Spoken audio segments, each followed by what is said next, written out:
بسم الله الرحمن الرحيم وما قدروا الله حق قدره إذ قالوا ما أنزل الله على بشر من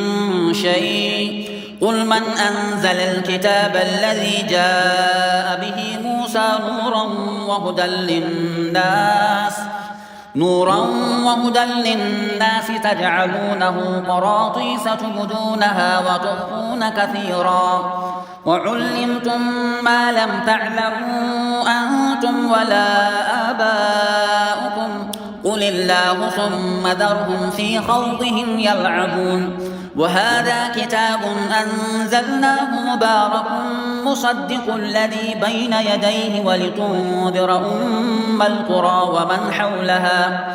والذين يؤمنون بالآخرة يؤمنون به وهم على صلاتهم يحافظون ومن أظلم ممن افترى على الله كذبا أو قال أوحي إلي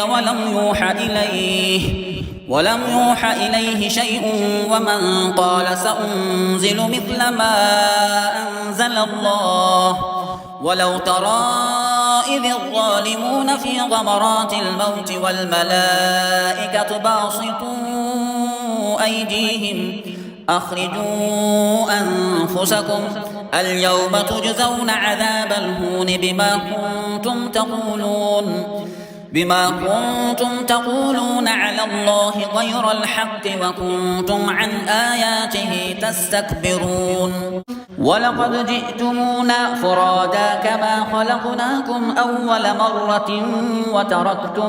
وتركتم ما خولناكم وراء ظهوركم وما نرى معكم شفعاءكم الذين زعمتم أنهم فيكم شركاء لقد تقطع بينكم وضل عنكم ما كنتم تزعمون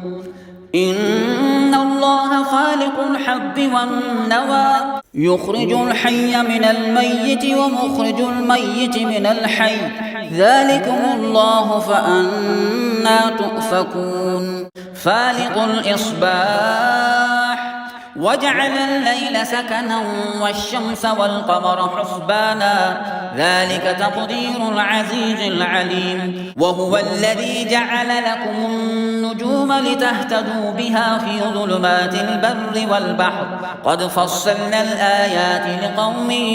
يعلمون وهو الذي أنشأكم من نفس واحدة فمستقر ومستودع قد فصلنا الآيات لقوم يفقهون وهو الذي أنزل من السماء ماء فأخرجنا به نبات كل شيء فأخرجنا منه خضرا نخرج منه حبا متراكبا ومن النخل من طلعها كنوان دانية وجنات من أعناب والزيتون والرمان مشتبها وغير متشابه انظروا إلى ثمره إذا أثمر وينعه إن في ذلكم لآيات لقوم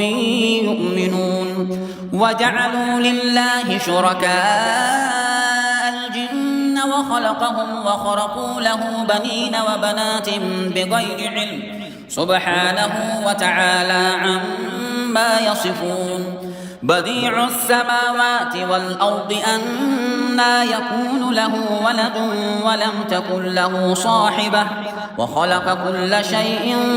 وهو بكل شيء عليم ذلكم الله ربكم لا إله إلا هو خالق كل شيء فاعبدوه وهو على كل شيء وكيل لا تدركه الأبصار وهو يدرك الأبصار وهو اللطيف الخبير قد جاءكم بصائر من ربكم فمن أبصر فلنفسه